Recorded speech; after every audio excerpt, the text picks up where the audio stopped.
Olá pessoal, eu sou o Fernando Rocha, esse é o nosso Saúde e Bem-Estar, programa que foi gravado aqui no Minas Centro, em Belo Horizonte, Avenida Augusto de Lima, em frente ao Mercado Central. Um grande evento, Conexão Empresarial versão 11. 11 anos de Conexão Empresarial e eu estou tendo a honra de participar desse evento aqui no Minas Centro. O programa está sendo gravado aqui durante este final de semana. A gente vai falar nessa edição especial do nosso Saúde e Bem-Estar com alguns participantes desse evento, com pessoas que estão ajudando também a compor esse quadro maravilhoso de profissionais.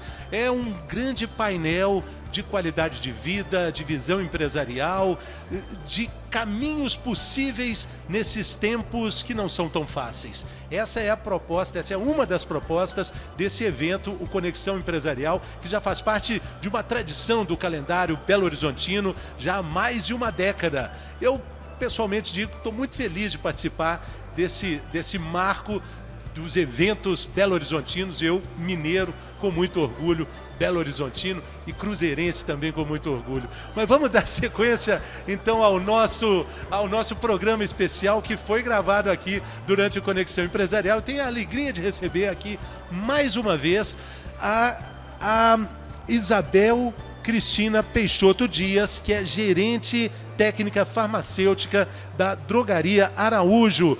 Bem-vinda, Isabel, tudo bem? Bom dia a todos. Obrigada, Fernando, tudo bem? Bom dia, boa tarde e boa noite para quem está acompanhando a gente pelas redes sociais, no nosso canal Viver Brasil também, ao longo de toda a nossa programação. A Isabel já esteve conosco no canal Viver Brasil, lá no nosso estúdio, lá no Sion. Isso, e a gente teve uma conversa ótima, tão ótima, que a gente está tendo a oportunidade de falar com você de novo, da importância do farmacêutico na qualidade de vida nossa de todo dia, né, Isabel? A gente precisa entender mais essa interface que nós temos com a farmácia como lugar de apoio, de refúgio, de informação também. Exatamente, né? A gente pensa lá no passado numa farmácia que o farmacêutico muitas vezes era a única pessoa disponível ali para a população.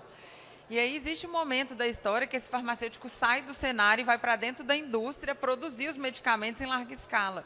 E ele some um pouco dessa assistência próxima. E aí, com o advento de modernidades, e o cuidado ele não pode deixar de existir. Então, o farmacêutico hoje da drogaria, o que a gente busca, e já tem alguns anos, é retomar esse cuidado. Então, o farmacêutico, além de ser o profissional que prepara o medicamento, é aquele que dispensa e que cuida do cliente que toma esse medicamento, né? Exatamente. Esse farmacêutico, ele vai, inclusive, procurar investigar um pouco mais sobre os outros remédios que o paciente possa estar tomando também, né? Que às vezes nem o médico está sabendo, né? Exatamente. A gente tem a farmácia clínica, que hoje ela é executada em praticamente todas as grandes redes de drogaria. E o que é a farmácia clínica? A farmácia clínica é muito além da dispensação do medicamento. É entender a pessoa como um todo. Quais os medicamentos que ela toma, quais problemas de saúde ela está enfrentando naquele momento, se ela é um paciente crônico, que é um diabético, um hipertenso, que é uma situação que ele vai ter que cuidar para todo sempre. E qual que é o nosso papel hoje? O que a gente busca fazer na drogaria? Oferecer cuidados, controles, acompanhamentos. E o principal papel hoje que a gente faz também é o rastreamento. Existem milhares de pessoas diabéticas, hipertensas que nem sabem, que não estão se cuidando. Então, a gente tem exames hoje que a gente faz lá na farmácia que a gente consegue detectar se essa pessoa é uma pessoa diabética ou com potencial para desenvolver. Então, assim, esse é o nosso trabalho, de buscar cuidar das pessoas, né? Como um hub de saúde, aí, como um centralizador de cuidados e com um ponto muito fácil de acesso. Eu particularmente, sou muito encantado com o trabalho dos farmacêuticos, porque existem coisas que a gente leva para a vida como se fossem verdadeiras, mas que, na verdade, são grandes equívocos. Um desses exemplos é a forma como a gente toma o remédio, como a gente vai usar, que líquido a gente usa para tomar o remédio, né? Queria só, aproveitando a nossa plateia aqui, todo mundo acha que é possível tomar um remédio com outro líquido além de água? tipo suco de laranja, é possível tomar? Quem acha que pode tomar um remédio com suco de laranja, levanta a mão. Todo mundo acha possível. Agora vamos saber. Bom, todo mundo acha que ok, tomar um remédio, um comprimido com suco de laranja. E aí, Isabel? Nem sempre, né? É muito importante lembrar que a laranja é uma rica fonte de vitamina C. E alguns medicamentos podem ser, né, pode ocorrer interferência na vitamina C e diminuir a absorção dos medicamentos. Então, o ideal é sempre tomar o medicamento com água. O leite também é um medicamento que até com antibióticos, eles causam reações fortes que podem até manchar os dentes. Quem toma alguns medicamentos, alguns antibióticos com leite. Então, a recomendação sempre é pedir orientação do farmacêutico se tem alguma recomendação especial. Existem casos que a gente não pode tomar o medicamento de estômago vazio, que é o caso de anti-inflamatórios. Mas não necessariamente você precisa beber com algum líquido diferente. Então, assim, faça a sua refeição, o café da manhã, o almoço, aguarde uns minutinhos e tome o medicamento para proteção mesmo. É muito comum a gente achar que alguns antibióticos precisam ser tomados com leite. Aí você está dizendo que não é bem assim. Não é. Exatamente, pode causar até manchas no dente mesmo, porque faz uma absorção forte e retira esse cálcio do dente, deixando o dente com manchas amareladas, muito difíceis de tratar. Tem muita gente que tem dificuldade de tomar o remédio.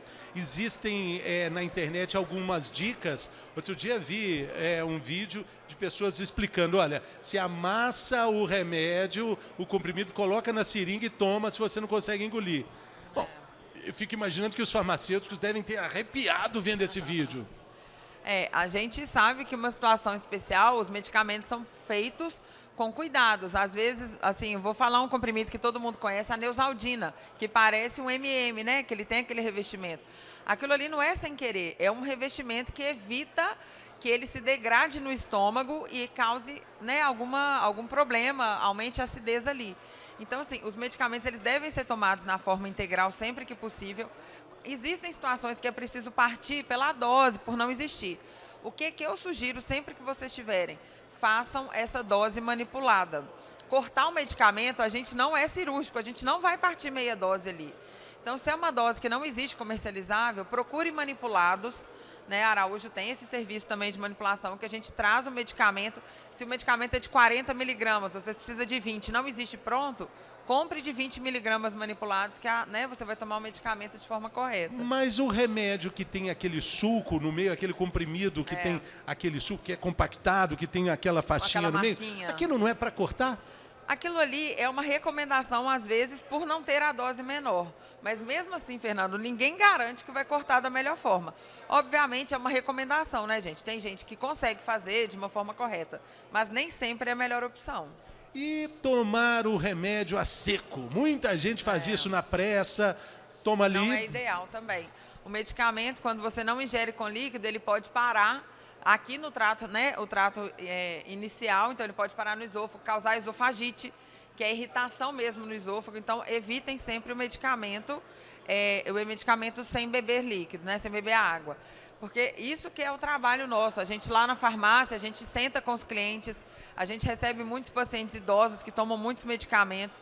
A Araújo tem um serviço que chama revisão da medicação, que organiza tudo, organiza os horários, o medicamento que não pode ser tomado com o outro, para poder não evitar esse tipo de problema e trazer orientação, né, e conhecimento de saúde, que é o nosso objetivo. Aliás, a Drogaria Araújo tem um casezinho assim maravilhoso que divide todos os dias da semana com as doses que são distribuídas ali para a semana, né? Agora, minha pergunta é, se o remédio já tem aquela embalagem propícia ao medicamento para que ele seja protegido de luz e sol, não atrapalha a gente colocar nesses tipos de recipientes como existe esse da Araújo?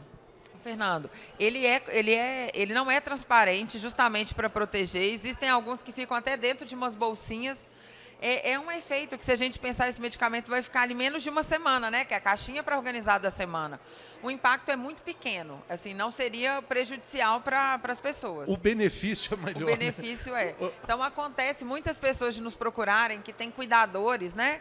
Que, por exemplo, os pais ficam por conta de um cuidador, a gente organiza esse medicamento para a família não se preocupar que vai estar lá segunda de manhã, de tarde, de noite. A gente entrega essa caixa prontinha para a família para evitar mesmo que ocorram erros, né, que tenha alguma dispensação errada aí para esse cliente que precisa. É sobre tomar o remédio a seco de jeito nenhum. É melhor evitar. Sempre que possível, beba com água para ele não causar nenhuma irritação, né, na parte do esôfago. Agora, todo mundo já passou por uma situação assim de chegar na farmácia com uma receita e aí o farmacêutico diz, olha, aqui o médico está dizendo, são tantas doses, mas o remédio só tem tantas. É muito difícil acertar a recomendação do médico com a apresentação do remédio. Às vezes falta e aí a gente tem que comprar uma caixa que tem um número muito exagerado. Como é que a gente resolve essa questão? Hoje, a indústria ela é muito mais adequada aos tratamentos, né? A gente tem antibióticos aí que a gente toma 2 por dia por 10 dias, já existem caixas com 20. A indústria se adequou muito à posologia, porque existem muitas formas de tomar. Mas aí, por exemplo, tem uma segunda opção que você pode comprar uma caixa com 10 se você precisar de menos. Mas isso depende muito da situação que a pessoa tem, se é uma doença que é recorrente, se ela precisa tomar mais dias por algum motivo. Então, assim, a indústria se preocupa e faz apresentações menores. Mas isso é uma demanda de registro mesmo na Anvisa, né? Então, os fabricantes produzem aquela quantidade em média que é o comum. Por exemplo, uma caixa de amoxicilina com clavulanato, as pessoas normalmente tomam 2 comprimidos por dia, por 10 dias. Então, a gente já vende a caixa com 20. Isso é uma adaptação recente, né?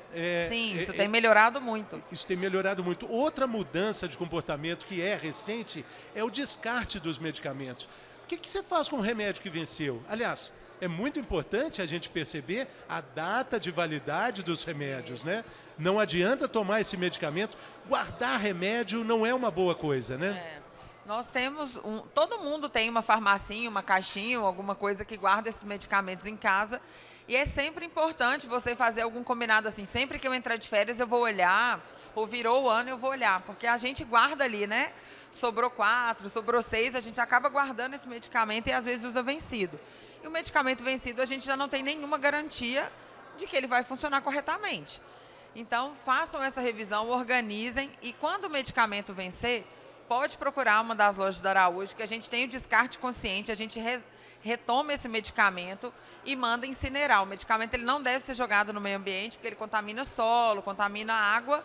Então, a gente faz o descarte, a gente recolhe e manda incinerar numa empresa licenciada e tal, para fazer essa recolha aí. É uma consciência ecológica não descartar o remédio, mesmo que seja o comprimido. As farmácias hoje têm, em todo o Brasil, as grandes redes, têm essa capacidade de absorção e um descarte adequado. Agora, todo mundo tem uma caixinha de remédio em casa, uma farmacinha, aliás, até tem uma caixinha da própria Araújo, né? Onde em casa essa caixinha deve ficar, Isabel? Os melhores locais para armazenar o medicamento são fora da cozinha e fora do banheiro. São ambientes que passam por muita variação de temperatura, então o ideal é que você guarde em armários, nos quartos, na sala, né, ou numa despensa e se tem criança e animais em casa que fiquem fora do acesso, né? Criança não tem noção, a gente tem muitos casos de intoxicação, porque eles veem aqueles medicamentos coloridos e acham que é bala e tomam o medicamento. Então, sempre fora do alcance e fora de ambientes, principalmente o banheiro, que ele esquenta e esfria muito e isso estraga muito mais rápido os medicamentos. Isso é bem importante. Então, a gente já sabe que não é nem na cozinha, nem no banheiro, talvez no armário, no guarda-roupa, talvez na sala, num corredor.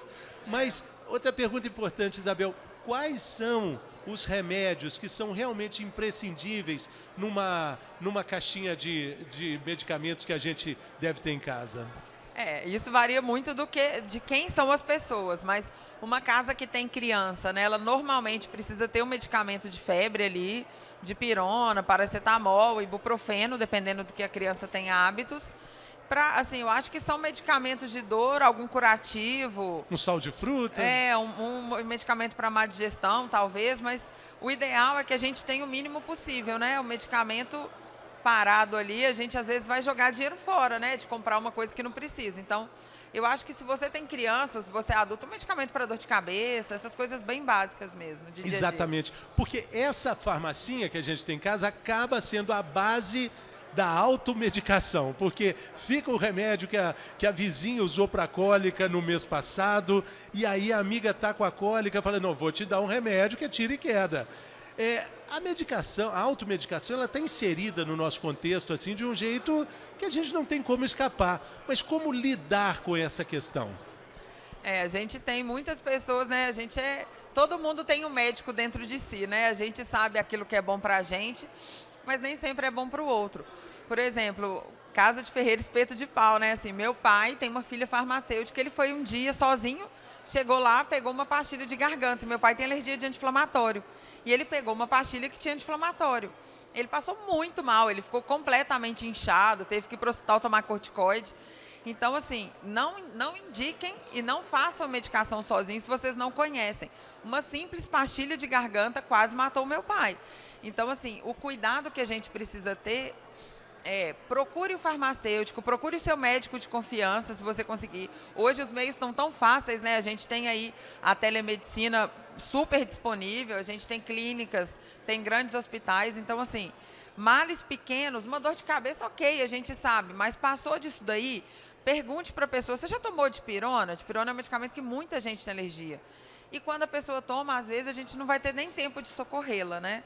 O que a gente sugere, nós temos a nossa equipe de farmacêuticos, que a gente chama de transtornos menores, que é uma alergia, é um mal-estar, usei alguma coisa que deu uma alergia na pele, procure os farmacêuticos, a gente vai auxiliá-los, vai orientá-los da melhor forma. Interessante, hein? Olha o que Isabel está dizendo. O pai dela, uma pastilha para a garganta, tinha uma propriedade reagente ao problema que ele tinha. O que a pastilha tinha? Tinha um anti-inflamatório? Que poderia matar a pessoa que usa uma pastilha. O mesmo acontece também com colírios, que são inofensivos, né? Colírio a gente anda no bolso, tem gente que usa colírio igual bala, né? Ah, colírio, me empresta aí um pouquinho.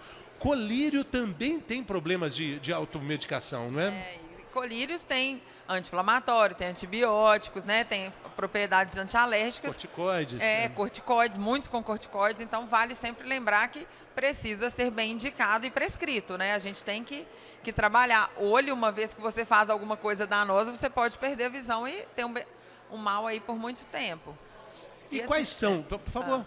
Não, eu ia só comentar assim, dentro dessa automedicação, o que eu acho que a gente tem que sempre se preocupar? Eu já tomei esse medicamento alguma vez, pode não ter feito mal, mas de repente esse medicamento ele pode desenvolver uma alergia. Eu ia falar assim, quando a gente toma alguma coisa que percebe o movimento de alergia, de que começa ou um olho inchando, a garganta irritando, sempre procurem orientação, porque essa alergia ela pode desencadear um choque anafilático. E é sério, é muito sério, né? E existem também hoje problemas relacionados com remédios que são usados para outros fins, tipo o que seria um efeito adverso do remédio, a pessoa usa para esse fim. Por exemplo, remédio para dormir, que precisa de um controle muito rígido para a receita, e a pessoa acaba tomando um relaxante muscular, um antialérgico. Isso também é um risco. Exatamente. A gente está oferecendo para o nosso organismo algum princípio ativo, algum medicamento que pode causar mal, né? A pessoa às vezes vai tomar um antialérgico porque ela quer dormir, na hora que ela tiver uma alergia, aquele medicamento às vezes não vai conseguir agir da mesma forma. Então, assim, tomar cuidado, né? Porque às vezes o que é bom nem sempre é. Sim, né? sim. E eu acho que esses pacientes, principalmente quando a gente pensa em pacientes crônicos, pacientes que tomam outros medicamentos, né? Então, um diabético, um hipertenso, uma pessoa que tem problemas de colesterol, começam a tomar outros medicamentos, pode causar mal, pode piorar. Por exemplo, o corticoide, que é um medicamento que às vezes a gente acha que é inofensivo, ele aumenta muito a glicose de um diabético. Então, às vezes, o diabético está tomando um corticoide porque está com uma dor, está com algum problema, e a glicose dele sobe, ele acha que ele está descontrolado, mas é um outro medicamento que está causando aquele problema.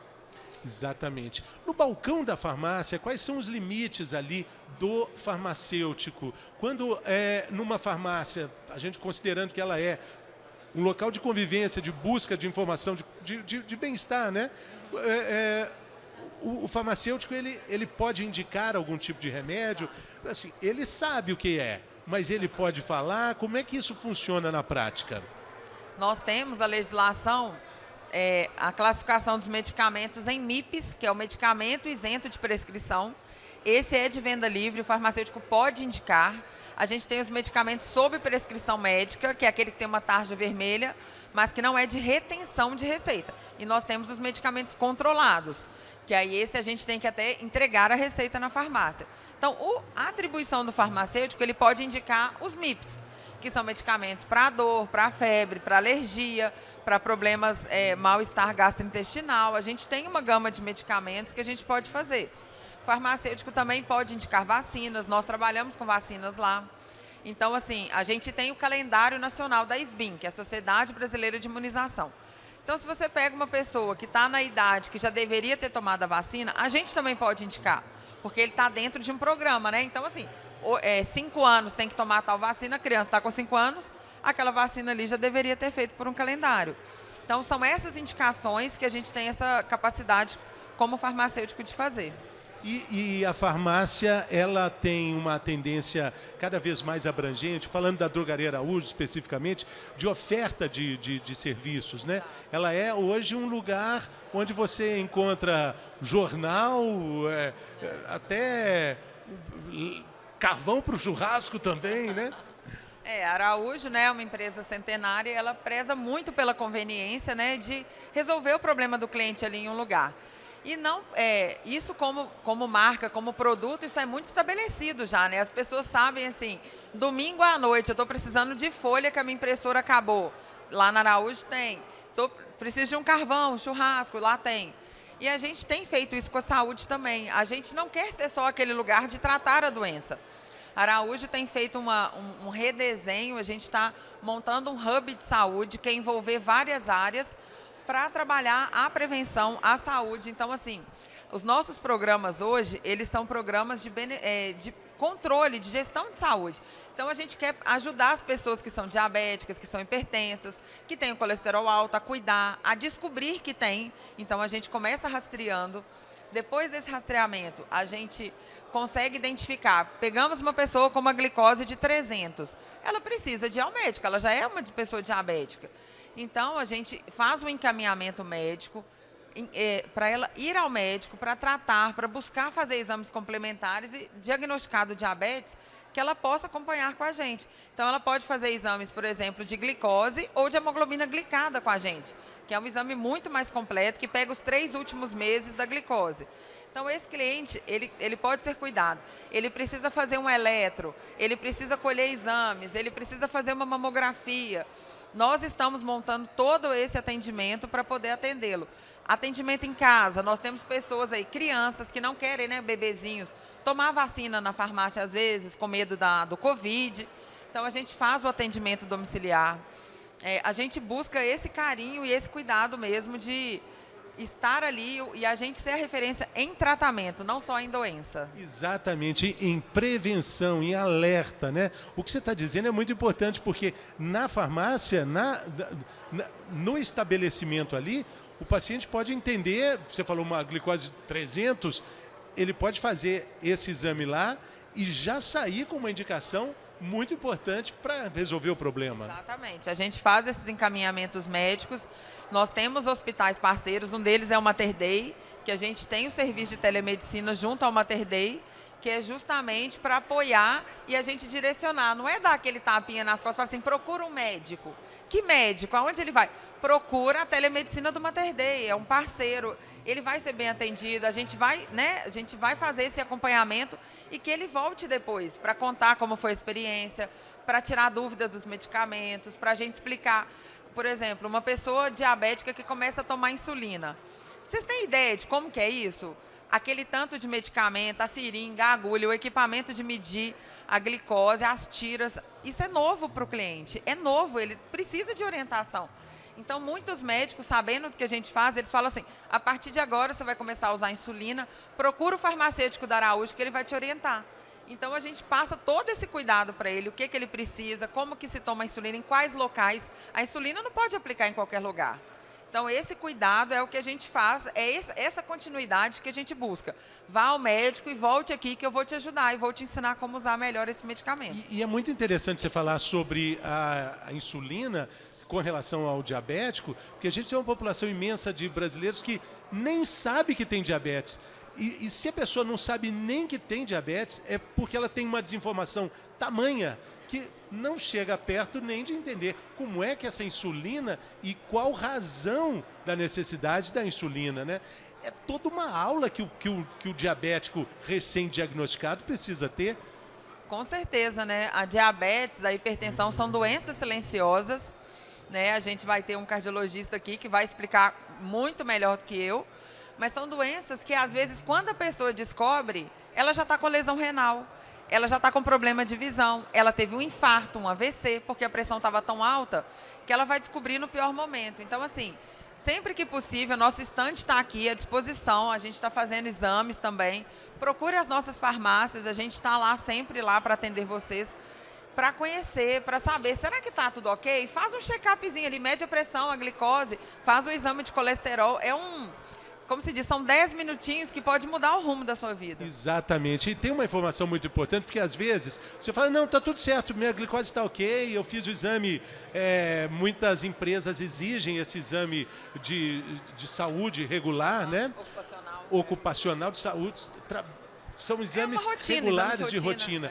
Mas esse exame, esse hemograma, às vezes ele mascara a questão da glicose, porque é por causa do jejum que o exame necessita. Então, às vezes, a diabetes está ali mascarada e o exame feito num outro momento, talvez até na farmácia, pode indicar um diagnóstico de diabetes, né?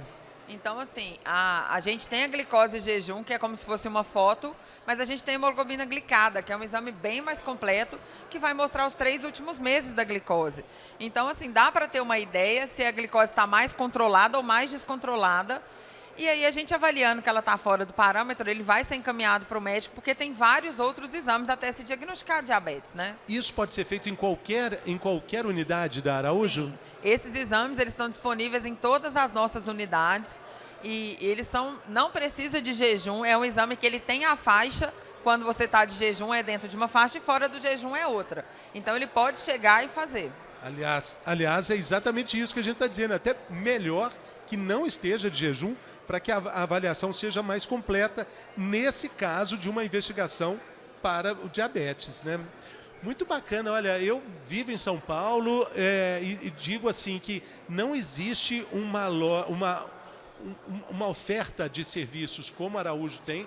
Eu não conheço em nenhum lugar do Brasil. Eu já morei no Recife, eu conheço todos os estados do Brasil. Eu não conheço uma Araújo de São Paulo, do Espírito Santo, Mato Grosso, Pernambuco. Não tem, é só em Minas. Hoje a Araújo, né, toda a operação da empresa, a gente tem quase 300 lojas, é toda concentrada no estado de Minas Gerais.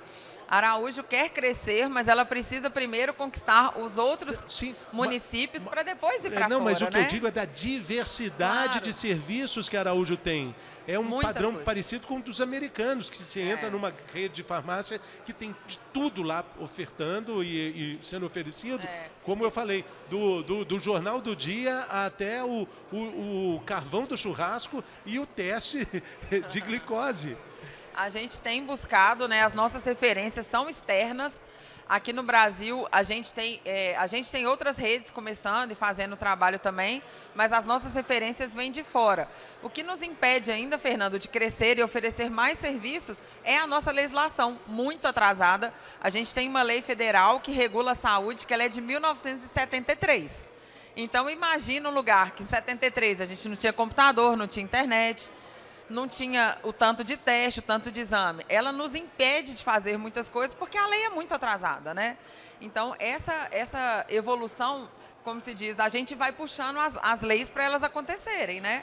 Para a gente conseguir cada vez atender mais fácil. A farmácia ainda é o ponto de acesso mais fácil para as pessoas, né?